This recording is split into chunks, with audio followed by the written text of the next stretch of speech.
Olá, eu sou o professor Christian Moraes, sou professor de arte e esta aula é específica para a segunda série do ensino médio. Nosso tema de hoje é a história da música a partir do século XIX.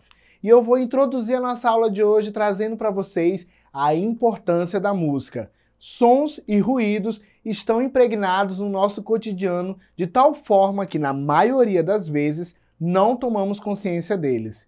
Eles nos acompanham diariamente, como uma autêntica trilha sonora de nossas vidas, manifestando-se sem distinção nas experiências individuais ou coletivas.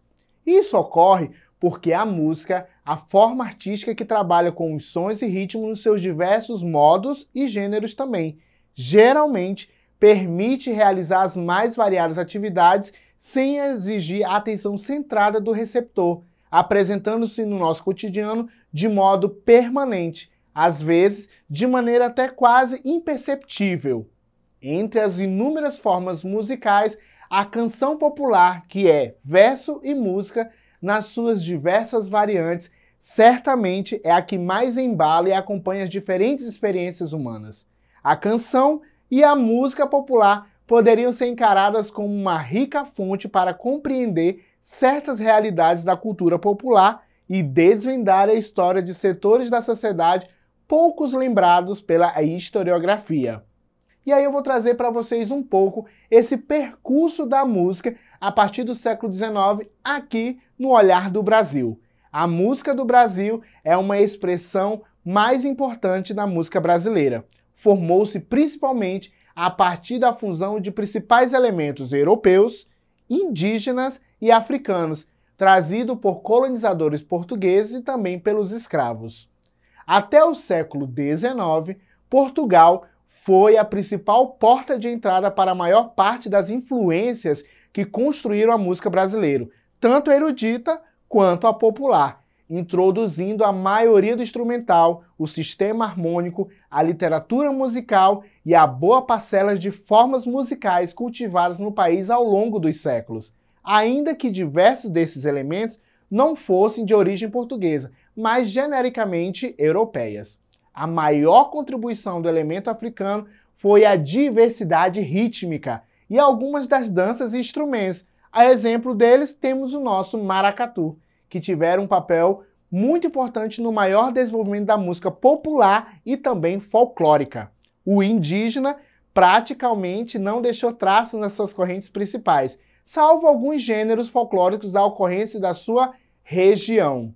E aí as influências que nós temos nesse montante do cenário musical aqui no Brasil a partir do século XIX.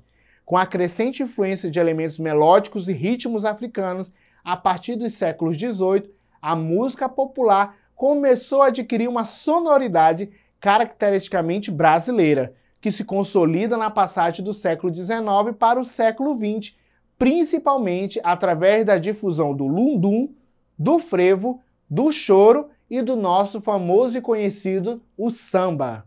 No século XX, verificou-se um extraordinário florescimento tanto no campo erudito, também no campo popular, influenciado por uma rápida internacionalização da cultura e pelo desenvolvimento de um contexto interno mais rico e propício ao cultivo das artes. É o período em que a música nacional ganha também em autonomia e identidade própria, embora nunca cessasse, e de fato crescesse a entrada de novas referências estrangeiras dentro desse ambiente musical que estava surgindo e emergindo a partir do século XIX. A produção de Villa-Lobos, por exemplo, é o primeiro grande marco do brasilianismo musical erudito. Mais tarde, desenvolvido por muitos outros compositores e combatido também por outros, que adotam estéticas como o dodecafonismo e mais tarde a música concreta e a música eletrônica.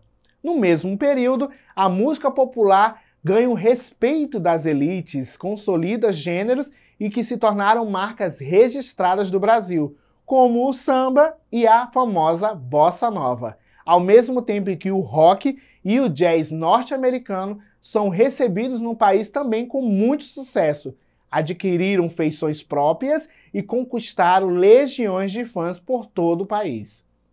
Gêneros regionais de origem folclórica, como a música sertaneja, o baião e o forró, e vários outros também ganham força e são ouvidos também em todo o território nacional.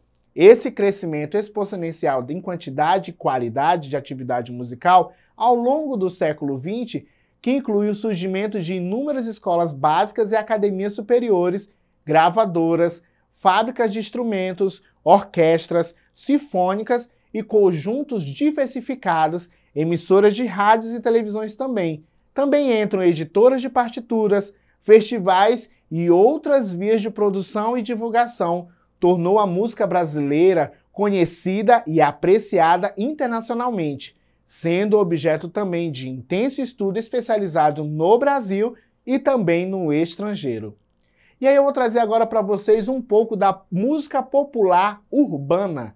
A música popular brasileira é resultado de confluência cultural entre três etnias, o índio, o branco e o negro, da quais herdamos todo o instrumental, o sistema harmônico, os cantos e as danças também. Como manifestação cultural expressiva, ela surgiu no início do século XIX, nos principais centros de então Brasil Colônia, notadamente o Rio de Janeiro, Pernambuco e Bahia, entoada por pessoas que cantavam modinhas e ludus ao violão, ao piano e acompanhadas também por bandas instrumentais. Os dois principais gêneros musicais urbanos no tempo do Império e no tempo da República eram o lundu e a modinha, apreciados tanto em saraus literários musicais da elite na época, quanto nas ruas também, nas tabernas e lares mais simples. Sozinhos ou em grupos, instrumentistas ao violão saíam à noite pelas ruas e residências, entoando músicas românticas e cristalizando, ao final do século XIX, a tradição da famosa seresta. Aí chegamos logo após a Era do Rádio. No fim dos anos 30, iniciou no Brasil a chamada Era do Rádio, acompanhado de um maciço crescimento no número de compositores e no público consumidor, formando um enorme mercado potencial. Como o processo de gravação de discos ainda era primitivo, com resultados de baixa qualidade, o rádio veio a ser o canal privilegiado para a circulação dessa nova produção que emergia na música popular brasileira. Destaque-se na sequência a bossa nova, um movimento basicamente urbano, originando-se no final dos anos 50 em saraus universitários e músicos da classe média. De início, era apenas uma forma, uma bossa diferente de cantar o samba, mas logo incorporou elementos do jazz e do impressionismo musical de Debussy e Ravel, e desenvolveu um contorno intimista, leve e coloquial, baseado principalmente na voz solo e no piano ou no violão para acompanhamento, ainda com refinamentos de harmonia e ritmo. Dentre de seus maiores nomes estão o de Nara Leão, Carlos Lyra, João Gilberto, Toquinho, Vinícius de Moraes e o conhecidíssimo Tom Jobim. E agora eu vou trazer para vocês um exercício para que a gente possa aprender e fixar mais um pouquinho sobre esta época da música popular a partir do nosso século XIX. A bossa nova, movimentado pela MPB, surgiu no final dos anos 50, derivado do samba e fortemente influenciado pelo jazz.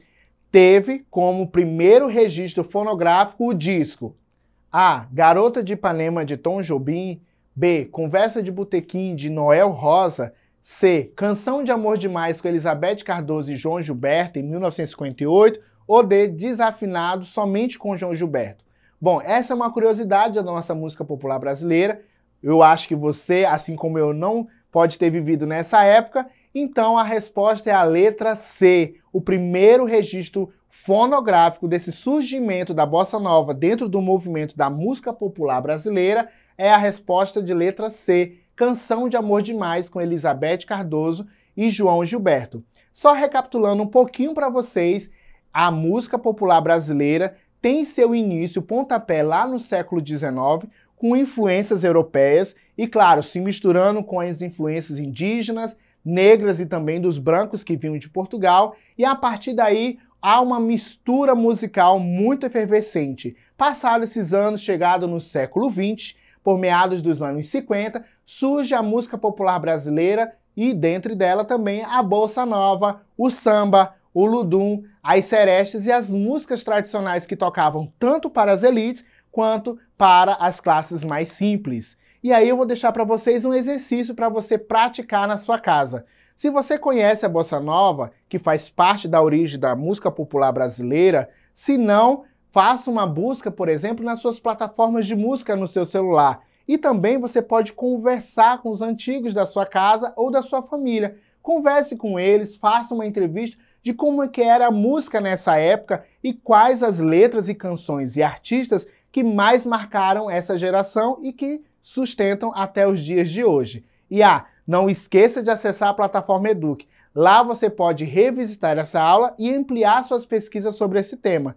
Quero desejar a vocês um bom estudo e até o nosso próximo encontro.